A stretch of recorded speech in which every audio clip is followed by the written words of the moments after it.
E vamos bater um papo muito sério, porque nessas últimas semanas o assunto só tem sido isso.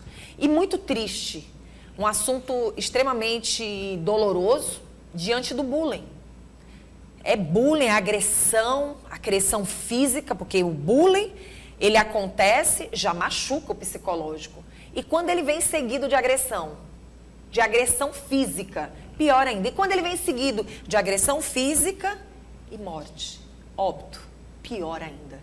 Muitas vezes a pessoa está ali passando por situações, você sabe que tem umas coisas que acontecem, eu tenho uma lembrança da minha infância que eu vou recordar. Dizem que o testemunho faz com que a gente se liberte, né? Tinha umas brincadeiras muito sem graça. Vamos brincar aqui de colocar a cabeça na água. Aí todo mundo colocava a cabeça na água, brincadeiras às vezes muito sem graça, mas que pra gente era engraçado, era interessante. Sua cabeça ficava e a de todo mundo estava do lado de fora. E ainda segurava sua cabeça lá. Gente, parece brincadeira muito da brincadeira sem graça. E que muitas vezes os jovens, eles acham que não é nada. Infelizmente, são situações assim que levam muitas vezes ao óbito. São situações assim que levam muitas vezes a brincadeira sem graça. A pessoa está pedindo para parar, muitas vezes você não quer parar. Às vezes a pessoa não tem a chance de pedir para parar. Então, assim, e tem situações tristes, de vergonha, de chateação. Nós não estamos falando de um bullying qualquer, nós estamos falando de um bullying sério. Sério. Existiu brincadeiras? Beleza, quais brincadeiras eram essas? E nós estamos vivendo numa época onde as leis estão aí, mas parece que muitas vezes banalizadas. Eu toquei nesse assunto assim, porque a gente precisa chamar a atenção da população para entender que a mãe tem que ficar por dentro, o pai tem que ficar por dentro, tem que saber o que está acontecendo, tem que buscar mesmo informações do filho. Às vezes o filho tem medo de contar para o pai e para a mãe o que está acontecendo dentro do colégio, tem medo de passar por situações piores do que já vem passando, às vezes guarda um sentimento negativo de anos. Quando vem falar já é tarde demais. Existem situações que as pessoas, ao ver as pessoas, já ficam nervosas, ansiosas, não querem nem passar por perto. Quantas mães e quantos pais não sabem de nada, mas muitas vezes os colégios sabem. Sim. Primeiramente, bom dia. É um prazer muito grande estar aqui conversar com você, com vocês. E ainda mais trazendo, né, essa reflexão, porque essa é uma ação de toda a sociedade. Combater o bullying, combater a violência em qualquer que seja o ambiente escolar ou não, é uma obrigação nossa. Né? As nossas crianças, os nossos adolescentes, eles têm esse direito civil de amparo e de condução. O bullying, ele acontece de várias formas. O bullying social, o bullying verbal, né? São várias formas de bullying. Ele acontece de maneira sistematizada. Você tocou num ponto que é essencial que nós não esqueçamos. O bullying, ele parte de um comportamento. Esse comportamento, ele é um comportamento espelhado. Então, o agressor, ele também passa por situações de vexame, né? De vergonha, de humilhação. E ele sendo mais forte em outra determinada situação, ele vai sistematizar, sim, uma ação. Então, é muito importante alguns critérios para que nós consigamos avaliar a situação do bullying, para gerar a conscientização. É uma conscientização ética, é uma conscientização moral, né? O bullying, ele está relacionado intrinsecamente a um dos direitos de aprendizagem, que é o de aprender a conviver. E o que nós estamos passando enquanto sociedade é uma convulsão social, é uma convulsão emocional. Porque se nós estamos falando tanto de sentimentos, se nós estamos falando tanto da necessidade de gerenciar as nossas emoções, não só nossas crianças, mas nossa sociedade, todos nós, eu, você, todo mundo. Se nós estamos falando nisso, é porque o prédio já está incendiando. Agora, Andréia, a gente vai ter que conversar sobre um assunto que vai mexer lá na casa de cada cidadão, na minha casa, na tua casa, na casa de todos nós. Às vezes, a sensação que a gente tem é que pai e mãe quer, de uma certa forma, ficar meio que por fora das situações que às vezes acontecem com os filhos dentro de casa. É um comportamento com o animalzinho, é um comportamento com o amiguinho, é um comportamento com o irmão, é um comportamento com a irmã, é um comportamento que muitas vezes acontece dentro de casa, é o marido com a esposa. A gente não está dizendo que as brincadeiras, se divertir, é totalmente diferente de você tirar proveito de uma situação que para aquela pessoa é dolorosa. Já virou chacota, já virou vexame. E muitas vezes essa situação, ela sai de casa e vai para a rua, vai para os colegas. Sim. E muitas vezes a gente, às vezes, culpa um local, mas a gente precisa entender como está sendo a vida dessa pessoa dentro da casa dela, com os familiares delas, com os irmãos, com as pessoas que ali estão. Muitas vezes uma mãe não quer aceitar que um filho está errado. Vê algo e não é capaz de discipliná-lo. Podemos disciplinar.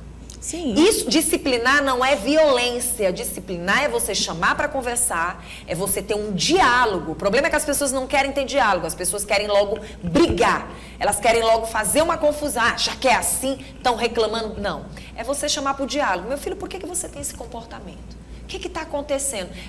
Como é que as pessoas devem lidar com essa situação do bullying? Você mostrou os dois lados agora há pouco. Que essa pessoa que pratica o bullying, ela também já recebeu o bullying. Sim. Como trabalhar isso, Andréia? Esse trabalho é um trabalho de conscientização geral. É exatamente por isso que a gente precisa unir todas as frentes. Porque, por exemplo, a gente entra num limiar muito tênue, né, entre o que pratica e o que sofre. Geralmente o que pratica, ele tem uma condição de poder maior, ou é mais forte, ou consegue liderar mais, né? Tem habilidades sociais. Tem plateia, né? Ele tem, e o que sofre é mais fraco. Por que ele é mais fraco? É fraco no sentido de se sentir impotente, é fraco no sentido de ter medo de falar sobre o que está acontecendo, quer tentar resolver Vai ter mais gente na sozinho. Né? Quem está praticando bullying, né? Não necessariamente, mas muitas vezes quem está sofrendo bullying está numa condição de opressão maior, sim, certo? Então, assim, nós temos comumente, o nosso tempo, né, na nossa época, por exemplo, nós não falávamos sobre emoções, sentimentos, sim, e gerenciar isso no ambiente escolar. Hoje isso também está vindo para o ambiente escolar, está indo para as clínicas, está nas rodas de conversa entre professores, gestores e famílias também. Porque, assim, a situação, ela não é uma situação de um lugar, ela é uma situação de uma época. Ela é uma situação da sociedade. Então, por exemplo, se eu tenho uma convivência muito opressora, por exemplo, com o meu filho, eu posso acostumá-lo a se sentir oprimido, porque ele não vai reagir a mim. Eu sou a figura de autoridade, eu sou a mãe, né? Então, se eu envergonho ele frente aos colegas dele, se eu falo adjetivos, né, errados que coloquem a autoestima dele lá embaixo, se ele participa de um ambiente que não é saudável, né, que ele não se sente seguro, quando ele for para um outro ambiente, quer seja a escola ou não, que lá ele encontrar um agressor que também já pode ter passado por isso, mas esse agressor tem outras habilidades mais de persuasão, ele vai se sentir oprimido frente a situações gatilhos, entende? Então, assim, tem um outro fator do bullying também, porque a gente está aqui falando de ambiente real, sim, de ambiente que você vê o que está acontecendo, apesar de que nós temos dados de que a maioria, por exemplo, de alunos que observam situação de bullying, não sendo com ele, observa, não que ele deixe passar, mas não consegue reconhecer a situação de bullying. Muitas vezes não tem, nem toma uma atitude. Não conseguem reconhecer, né? Por isso, um trabalho de conscientização, um trabalho de condução a comportamentos éticos, né? Para você combater o bullying, não é você chegar no momento da ação e preparar uma ação frente a uma situação que ocorreu. É um trabalho perene.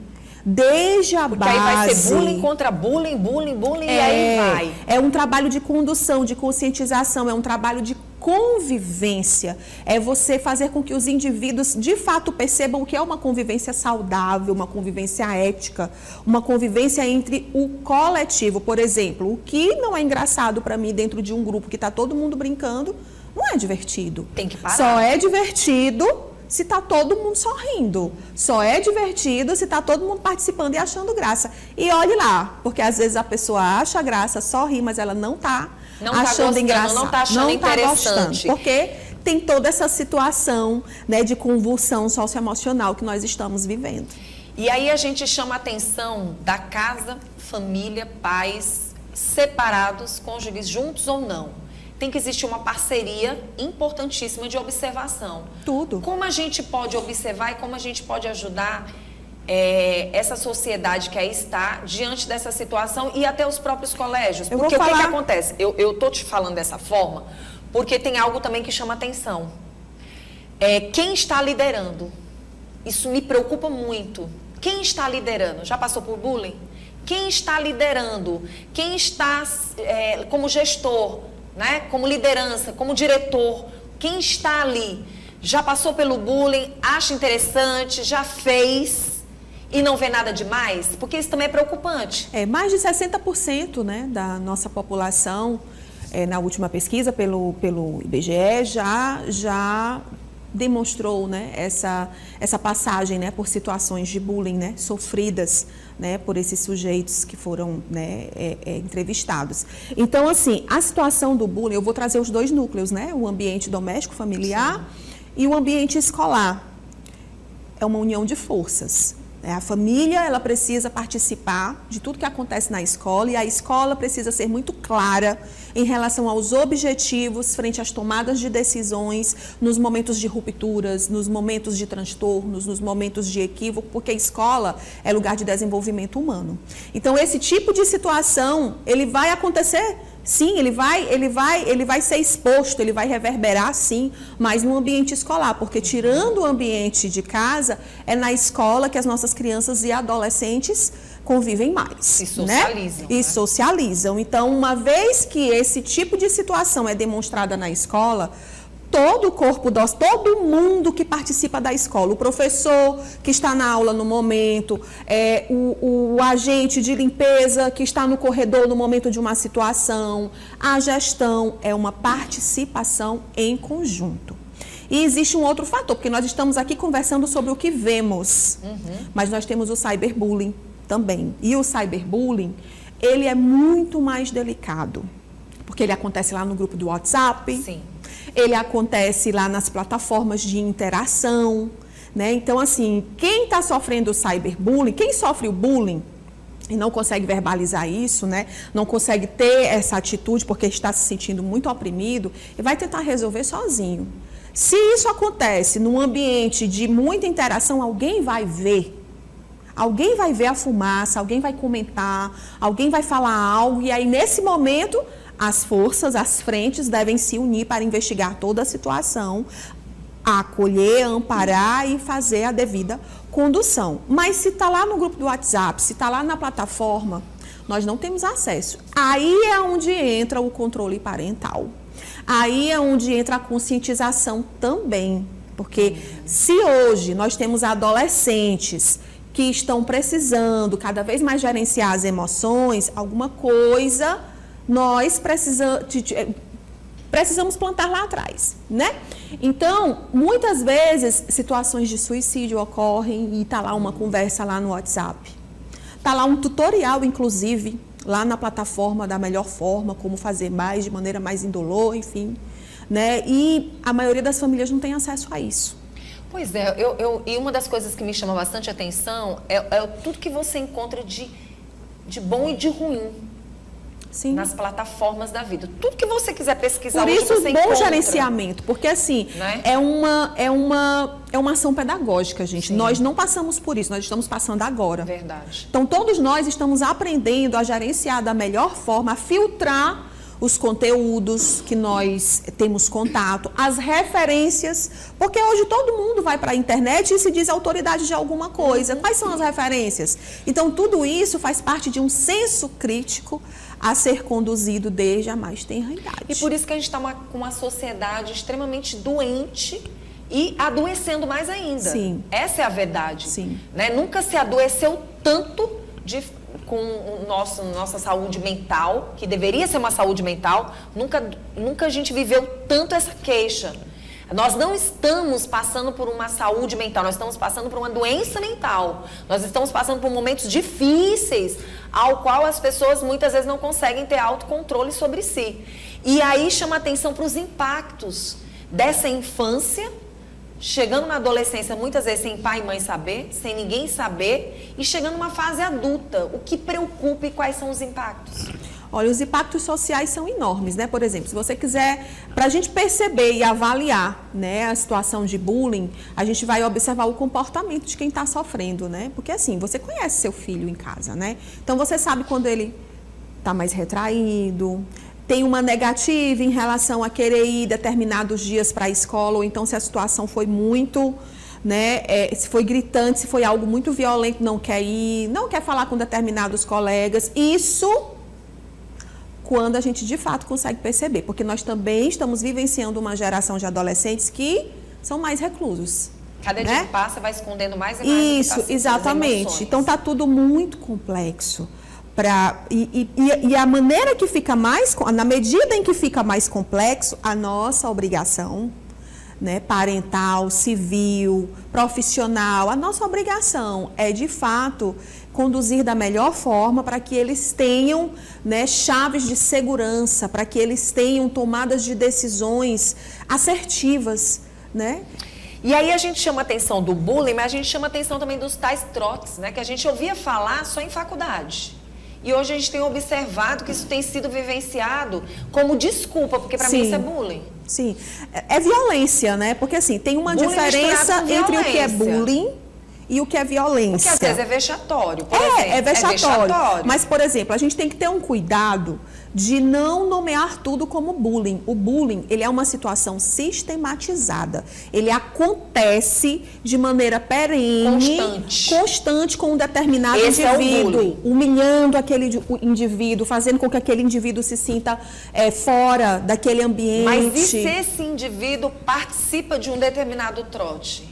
É a mesma coisa. Sim, também, né? Esse indivíduo, na verdade, o oprimido, ele está mais propenso. Ele virou uma brincadeirinha ele está mais no meio propenso, das situações. Que foi o caso do Carlos. Pois é. Eu entendi o que você falou, porque é muito importante. Seu filho está passando por situações que não é de vez em quando, é constantemente. Sim. E muitas vezes você desconhece. Esse é o bullying. E às vezes existem situações, como a gente chama grosseiramente, de chumbo trocado. Porque assim, os adolescentes, eles estão aprendendo a conviver, a gerenciar emoções, frustrações, a entender qual é o momento de parar, ou então se eu devo seguir com aquilo ou não. E muitas vezes a situação ela está sendo uma situação de convulsão e a gente vai gerenciar os dois grupos, as duas situações. Então não é uma situação preponderante a outra. O bullying, ele é uma situação de poder em relação a algo, a alguém. Entende? A pessoa que está praticando o bullying, ele é mais forte. Quem está sofrendo é mais fraco. Muito interessante o que você falou. E aí eu queria que você deixasse uma mensagem para os pais, para os professores, para os diretores, os tais líderes, os coordenadores, que muitas vezes movimentam e acompanham esses alunos dentro de um colégio, né? São as pessoas que estão mais ligadas a eles. Nós estamos nesse mundo, seja no ambiente escolar, no ambiente doméstico, para aprender a ser, para aprender a conviver entre os nossos pares, e é necessário que nós consigamos cada vez mais acolher as nossas crianças, os nossos adolescentes. Nós estamos vivendo uma sociedade na qual as coisas estão mudando numa dinamicidade praticamente imperceptível. Você vira, quando você olha, algo já mudou. E os nossos adolescentes, as nossas crianças, elas estão em meio a esse processo, enquanto nós, que tínhamos uma vida apenas analógica, estamos nos adequando. Então é importante que as escolas, elas tenham programas relacionados à ancoragem dessas emoções, né? Que os atores que participam sejam atores que participam juntos. O professor resolve uma coisa e aí quando o outro professor entra, parece que não existia nada, né? É uma ação em conjunto e a família está sempre em contato, participar dos momentos em que a escola faz o chamamento, e estar também, independente desses momentos, e escutar as nossas crianças e os nossos adolescentes e, sobretudo, conduzi-los para uma vida ética, para uma vida saudável, para uma vida inclusiva, porque a inclusão ela tem relação com todas as nossas ações e todas as frentes, elas devem ser presentes nessas situações de inclusão, no que a gente quer para o futuro dessa geração que já é agora. Muito bom. Minha princesa, muito obrigada por Eu estar que com você aqui no agradeço. programa, tá bom, Andréia? Eu que agradeço. Quem quiser entrar em contato com você... Não, o meu contato principal, pode acessar a minha página no Instagram, lá tem o meu contato, né, o meu WhatsApp, o meu celular, andreakins.neuroedu. Obrigada.